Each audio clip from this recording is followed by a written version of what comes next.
ان کو ذبح کر رہا تھا خلیل اللہ، اور ان کو قتل کر رہے ہیں یزیدی اور زیادی اور کوفی. کوئی تقابل ہے؟ وہ قتل نہیں ہوئے، یہ قتل ہو گئے. انہوں نے پیشانی خود رکھ دی. یہاں تو حضرت عثمان لڑتے ہوئے، حضرت حسین لڑتے ہوئے شہید ہوئے. کون سی چیز مشترک ہے؟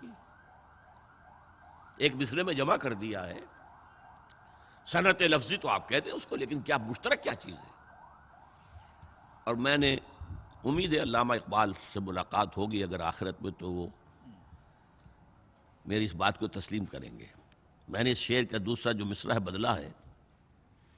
نہایت اس کی ہے عثمان، ابتدا حابیل. حابیل جنہوں نے کہا تھا بھائی جان آپ مجھے قتل کرنے کے لیے ہاتھ اٹھائیں گے تو میں اپنا ہاتھ نہیں اٹھاؤں گا آپ کو قتل کرنے کے لیے. عثمان نے کہا کہ میں نہیں کسی کو قتل کروں گا، کسی کلمہ گو کو. جو مجھے قتل کر دیں گے پھر ان سے قصاص لے لیں. عثمان کے پاس لاکھوں کی فوجیں، سٹینڈنگ آرمیز، پھر بھی انہوں نے اپنی جان دے دی. حضرت حسین بہرحال جتنے بھی افراد تھے بہادری سے، شجاعت سے لڑتے ہوئے شہید ہوئے، اس میں کوئی شک نہیں. لیکن لڑتے ہوئے شہید ہوئے نا. حابیل کی طرح یہ تو نہیں کہا کہ تم مجھے کرتے ہو تو کر دو، میں تو تمہیں قتل نہیں کروں گا. نہیں. بہرحال یہ جو تھا فتنہ، اس کو کہا ہے اور اس کو کتاب میں لکھا گیا، باقاعدہ ایک تصنیف، الفتنۃ الکبریٰ، عظیم ترین فتنہ، حضرت عثمان کی شہادت. اس وقت عبداللہ ابن سلام رضی اللہ تعالی عنہ ایک یہودی عالم دین تھے جو اسلام لے آئے تھے. انہوں نے کہا تھا لوگو ڈرو، عثمان کے خون کا نہ بہانا. میں جانتا ہوں تاریخ بنی اسرائیل کی، اگر کبھی کوئی نبی جو ہے اگر شہید کیا گیا تو 70,000 آدمی اس کے بعد مارے گئے اللہ تعالیٰ کی طرف سے. اور نبی کا اگر کوئی خلیفہ قتل کیا گیا تو 35,000 آدمی مارا گیا ہے. تو اگر تم نے عثمان کو قتل کر دیا تو یہ خون کے دریا جو ہیں پھر آ جائیں گے امت کے اندر. باز آ جاؤ، خدا کے لیے باز آ جاؤ. لیکن نہیں. بہرحال حضرت علی رضی اللہ تعالی عنہ نے بلایا عبداللہ ابن سبا کو اپنے ہاں. تم کہتے ہو کہ میں خدا ہوں؟ ہاں آپ خدا ہیں. توبہ کرتے ہو کہ نہیں؟ نہیں. میں تمہیں زندہ جلا دوں گا. جلا دو. تم خدا ہو، ہماری آزمائش کر رہے ہو. حضرت علی نے عبداللہ ابن سبا کو 40 ساتھیوں سمیت زندہ جلوایا. اور یہ سارا کچھ معاملہ جو ہے یہ میں نے آپ کو بتایا اہل تشیع کی کتابوں میں موجود ہے. بہرحال یہ فتنۃ الکبریٰ ہے جس کا نتیجہ کیا نکلا ہے آپ اچھی طرح سمجھیے. وہ شہادت علی الناس کا جو سیلاب جا رہا تھا، جس کی شان کیا تھی، علامہ اقبال کے الفاظ میں تھمتا نہ تھا کسی سے سیل رواں ہمارا. یہ جو سیل تھا کوئی روکنے والا تھا؟ 2 سپر پاورز تھیں اس وقت، ایران، روم. ایران کے چیتڑے ختم ٹوٹ گئے، روم کی 2 ٹانگیں ٹوٹ گئیں. اب کون روکنے والا تھا؟ یہ انٹرنل سیبوٹاج. اس کے بعد جو باہمی خانہ جنگی شروع ہوئی ہے، 1 لاکھ مسلمان ایک دوسرے کی تلواروں اور نیزوں سے ختم ہو گئے.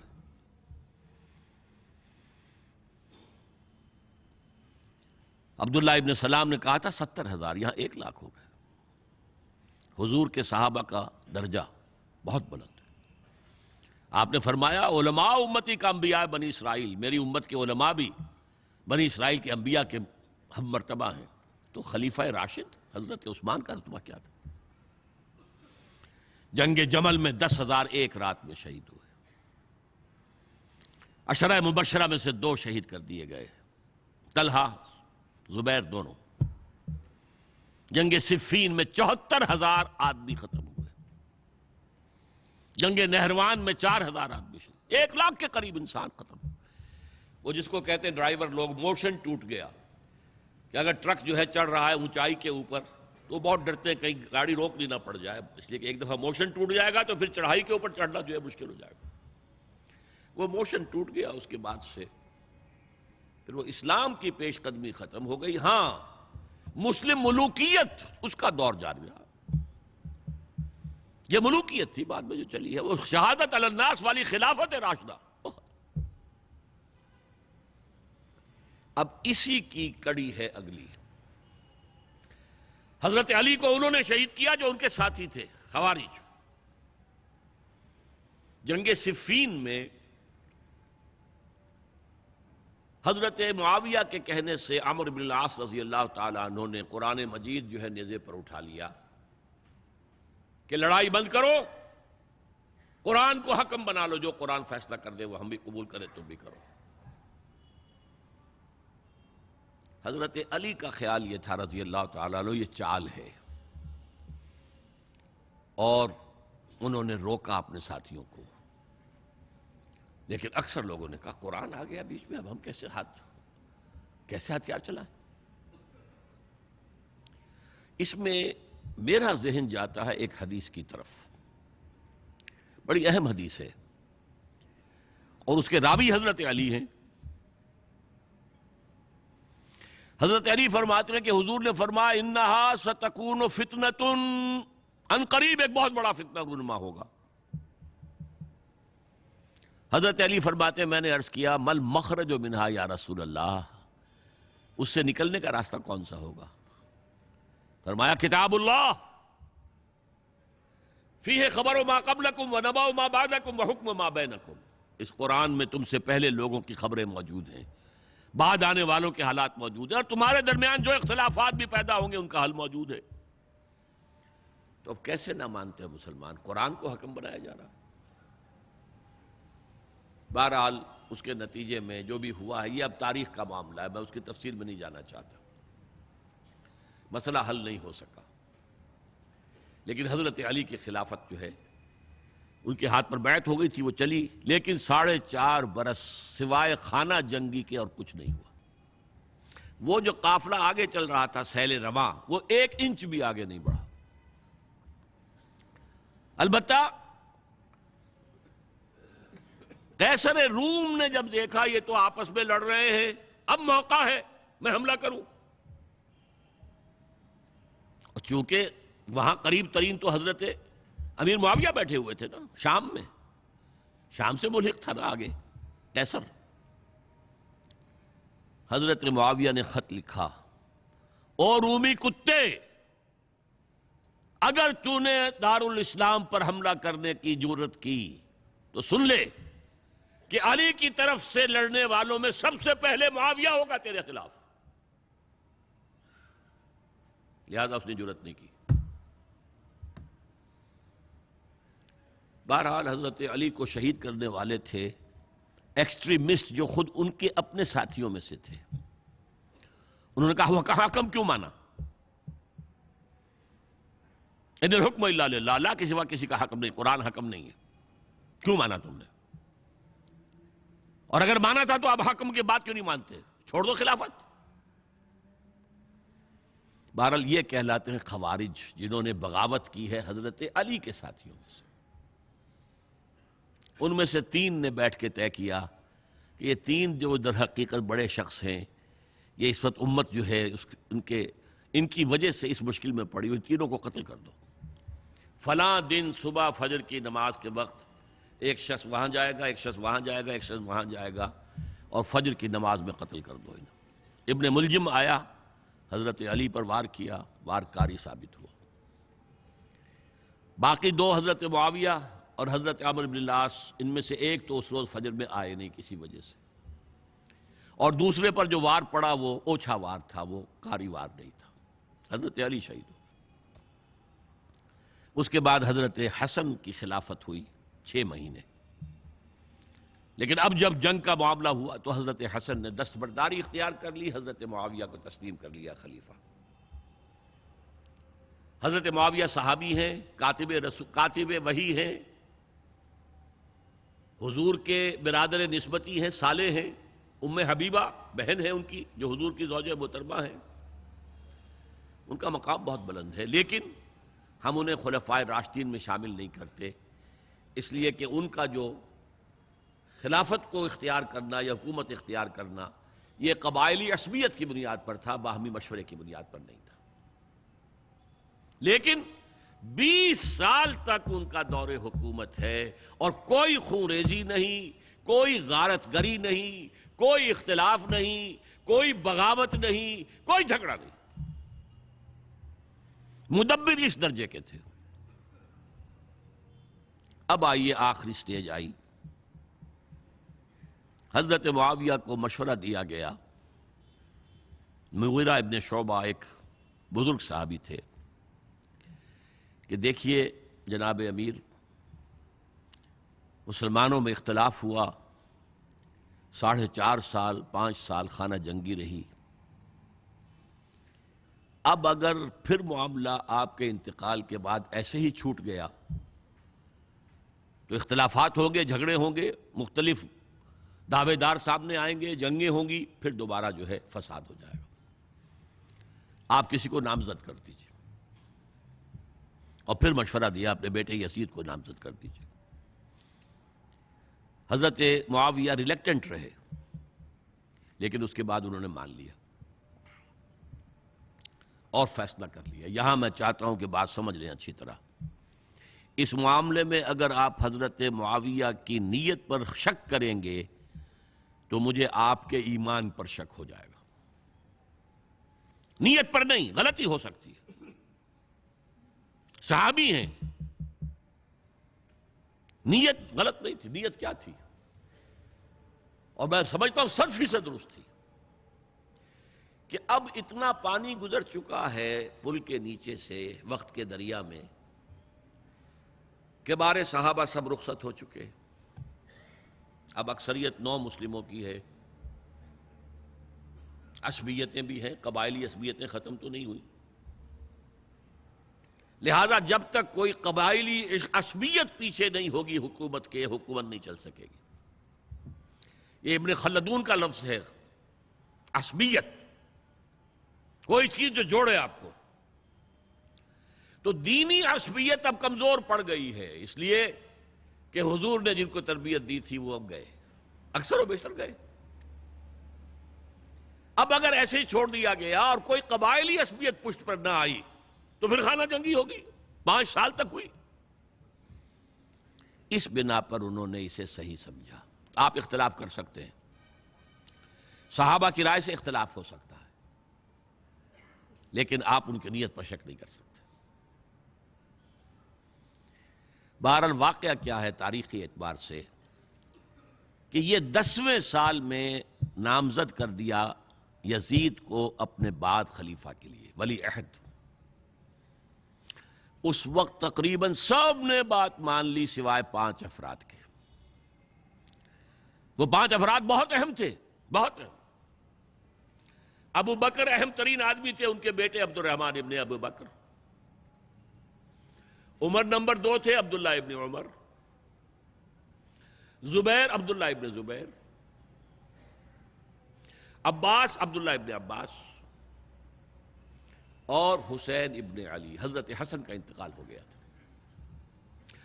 اہل تشیع کا کہنا یہ کہ زہر دیا گیا، واللہ عالم، میں کچھ نہیں کہہ سکتا۔ میں کوئی تاریخ کا محقق اس معنی میں نہیں ہوں، میں موٹی موٹی باتیں جانتا ہوں۔ بہرحال انتقال ہو گیا تھا، 5 آدمیوں نے نہیں مانا، لیکن دیکھیے یہ تھی تدبر کی بات حضرت امیر معاویہ کی۔ کوئی دباؤ نہیں ڈالا، کوئی جبر نہیں کیا، کوئی کسی کو نقصان نہیں پہنچایا کہ نہیں مان رہے تو یہ کر دیں، نہیں۔ دیکھیں گے جب وقت آئے گا۔ جب وقت آیا حضرت معاویہ کے انتقال کے بعد، اب ایک صاحب جا چکے تھے، حضرت عبد الرحمن ابن ابی بکر فوت ہو چکے، اب 4 رہ گئے۔ 3 عبادلہ، عبداللہ ابن عمر، عبداللہ ابن عباس، عبداللہ ابن زبیر، ایک حسین ابن علی رضی اللہ تعالی عنہم اجمعین۔ جب بیعت ہو گئی یزید کی تو اب ان کے درمیان اختلاف ہوا۔ یہ بات اچھی طرح سمجھ لیجئے، تاریخی حقائق، موٹے حقائق کو چھوڑ کر باریکیوں میں جب پڑھتے ہیں تو معاملہ غلط ہو جاتا ہے. موٹے حقائق کو سمجھیے.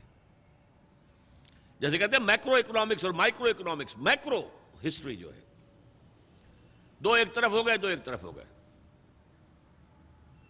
عبداللہ ابن عباس کی رائے ہوئی کہ اگرچہ یہ غلط کام ہوا ہے, یہ قیصر و کسریٰ کی سنت پر عمل ہو رہا ہے, لیکن یہ ایسی بڑی بات نہیں ہے کہ خون ریزی شروع کر دی جائے اور امن و امان ختم ہو جائے. یہی بات عبداللہ ابن عمر کی ہو گئی. یہ دو تو ایک یکجا ہو گئے. مصلحت کہہ لیں جو بھی سمجھے, لیکن نیت پر حملہ نہیں کر سکیں گے آپ.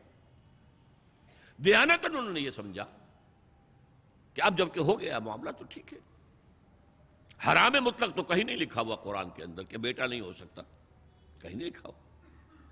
بہرحال ان دو کی رائے یہ ہوئی کہ اگرچہ کام غلط ہے لیکن اتنا غلط نہیں ہے کہ اس کو چیلنج کیا جائے اور اس سے جو ہے خانہ جنگی شروع ہو جائے اور فساد شروع ہو جائے. دو کی رائے یہ ہوئی کہ نہیں, we have to challenge it come what میں.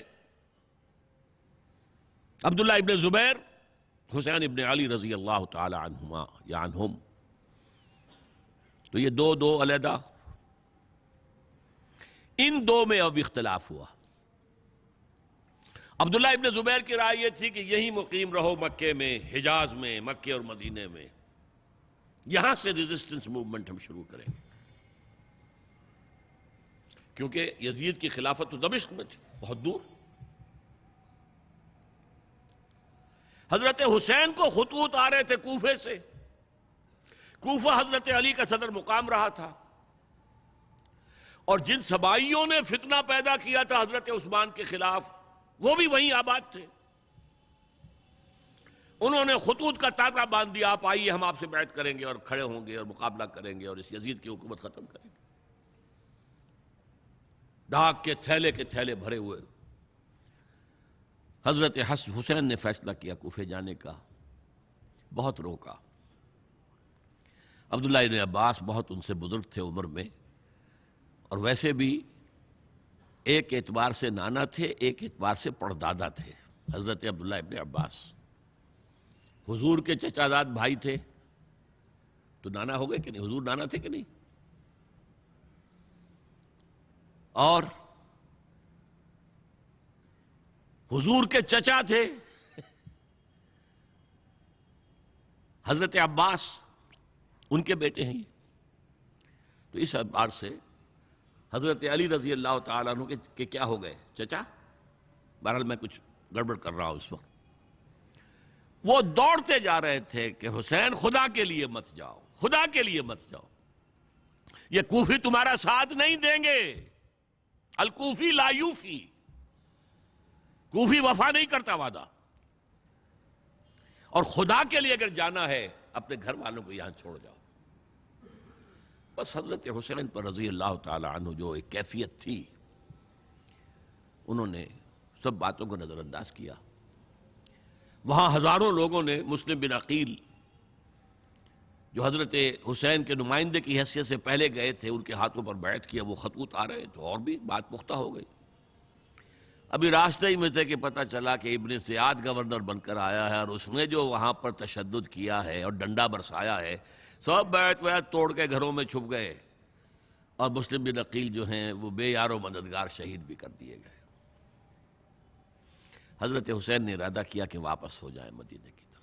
اب مسلم بن عقیل کے بیٹے جو ہیں, وہ عرب کی ایک غیرت ہے, ایک آنر جسے آج کل کہتے ہیں, ہم اپنے باپ کا بدلہ لیے بغیر نہیں جائیں گے.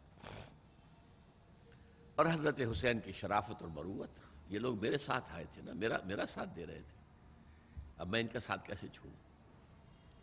بہرحال وہ حادثہ فاجعہ ہو کر رہا, اور اس میں سب سے بڑا سبب جو بنا ہے وہ میں چاہتا ہوں جس کی طرف کسی کی نگاہ نہیں گئی. افسوس یہ ہے کہ میرا اس پر جو کتابچہ ہے سانحہ کربلا وہ آؤٹ آف پرنٹ تھا. کوشش تھی کہ آج یہاں وہ پیش کیا جاتا. مختصر ترین, لیکن آپ دیکھیں گے کہ کلیئر ہو جاتی ہے ہسٹری. دو کتابچے ہیں. شہید مظلوم, میرے نزدیک مظلوم ترین شہید حضرت عثمان رضی اللہ تعالی عنہ, اور سانحہ کربلا بہت بڑا سانحہ ہے، اس میں کوئی شک نہیں۔ حضرت حسین کے صبر اور مثابرت اور استقلال اور شجاعت یہ مثالی ہیں تاریخ کے اندر۔ اپنے سامنے جو ہے اپنے ایک ایک کر کے چراغ گل ہو رہے ہیں، خاندان سارا ختم ہو رہا ہے، شیرخوار بچے شہید ہو رہے ہیں۔ وہ تو ایک بچہ بیمار تھا، حضرت علی بن حسین زین العابدین رحمۃ اللہ علیہ، وہ بچا ہے۔ لیکن اصل میں شرافت اور مروت جو ہے وہ بسا اوقات اپنی شرافت کی وجہ سے مار کھا جاتی ہے۔ حضرت حسین سے میرے نزدیک یہ ایک اسٹریٹجک مسٹیک ہوئی کہ جب کوفیوں کا لشکر سامنے تھا تو وہاں کھڑے ہو کر ایک ایک کا نام لے گا، فلاں ابن فلاں کیا تم نے مجھے خط نہیں لکھا تھا؟ اے فلاں ابن فلاں کیا تم نے مجھے خط نہیں لکھا تھا؟ سب کے راز فاش کر رہے ہیں، اور دیکھو یہ میرے پاس یہ تھیلے بھرے ہوئے تمہارے خطوں کے موجود ہیں، تم نے مجھے بلایا اور میں آیا۔ یہ بات تھی جس کی بنا پر اب ان کے لیے کوئی چارہ نہیں تھا کہ انہیں شہید کر دیں، ورنہ تو یہ ہمارا بھانڈا پھوڑ دیں گے جا کر یزید کے پاس، تو ہماری کھالیں کھنچ جائیں گی۔ یہی وجہ ہے کہ حضرت حسین نے 3 آفرز کی، مجھے واپس مدینے جانے دو، نہیں، مجھے یزید کے پاس جانے دو، نہیں، مجھے کہیں اسلامی سرحد پر بھیج دو، میں وہاں پر کافروں سے جنگ کرتے ہوئے زندگی ختم کر لوں گا، نہیں، ہیئر اینڈ ناؤ بیٹھ کرو۔ یہ حضرت حسین کی شرافت، غیرت، حمیت، مروت اس کے خلاف تھا، لہذا انہیں شہید کیا گیا۔ اور پھر خیموں کو آگ لگائی گئی، یہ نوٹ کیجئے کیوں لگائی گئی۔ اگر تو یہ غصے اور انتقام میں اور وینجینس میں ہوتا تو حضرت علی بن حسین زین العابدین کو بھی شہید کرنا چاہیے تھا، نہیں کیا۔ اگر یہ اس طرح کا معاملہ ہوتا تو خواتین کی بے حرمتی ہوتی، نہیں ہوئی۔ یہ خیمے کیوں جلائے؟ تاکہ وہ جو ایویڈنس ہے وہ ختم ہو جائے، ہمارے خلاف یہ جو ڈاکومنٹری پروف لیے پھر رہے ہیں، خیمے جلیں گے اور یہ تھیلے بھی جل جائیں گے اور یہ خود بھی جل جائیں گے اور ہم بچ جائیں گے۔ یہ ہے میرا تجزیہ۔ بہرحال اس میں کوئی شک نہیں کہ تاریخ انسانی کے عظیم حوادث میں سے وہ ہے، اور میرے نزدیک حضرت حسین رضی اللہ تعالیٰ عنہ کا اختلاف کر سکتا ہے، جو چاہے کرے، حضرت حسین سے اختلاف کرے اور اتفاق کرے حضرت عبداللہ ابن عمر، عبداللہ ابن عباس کے ساتھ، تب بھی ٹھیک ہے۔ اور اگر حضرت عبداللہ ابن عباس اور عبداللہ ابن عمر سے اتفاق کرے اور حضرت حسین ان سے اختلاف کرے، تب بھی شک ہے۔ معصوم کوئی نہیں، ہمارے نزدیک معصومیت خاصہ نبوت ہے، نبوت ختم ہوئی حضور پر، معصومیت ختم ہو گئی۔ غلطی ہر ایک سے ہو سکتی ہے اور آپ رائے رکھ سکتے ہیں، لیکن کسی صحابی کی نیت پر حملہ نہیں کریں گے آپ۔ صحابی کی نیت پر حملے کا مطلب کیا ہے کہ محمد صلی اللہ علیہ وسلم تزکیہ نفس نہیں کر پائے، یہ ریفلیکٹ کرے گی حضور کی اس پوری کی پوری جد و جہد پر کہ شخصیت سازی نہیں کر پائے محمد صلی اللہ علیہ وسلم، نہیں، معاذ اللہ ثم معاذ اللہ ثم معاذ اللہ۔ بہرحال یہ ہے تاریخ کے اعتبار سے ہمارے ہاں جو عظیم ترین ذی الحج کے مہینے میں حضرت عثمان شہید ہوئے تھے، 28 ذی الحج کو حضرت عمر پر حملہ ہوا تھا، 1 محرم کو ان کی شہادت ہوئی تھی، 10 محرم کو یہ سانحہ کربلا پیش آیا تھا۔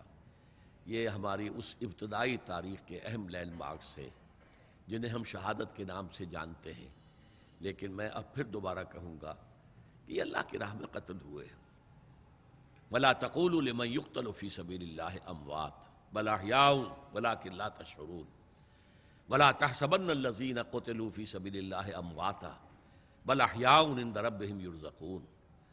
لیکن وہ شہادت علی الناس کی ذمہ داری جو مجھ پر اور آپ پر ہے، حضرت حسین کو یاد کر لیں، حضرت عثمان کو یاد کر لیں، ان کے لیے کوئی رنج اور غم کا اظہار کر لیں، اس سے کچھ حاصل نہیں ہے۔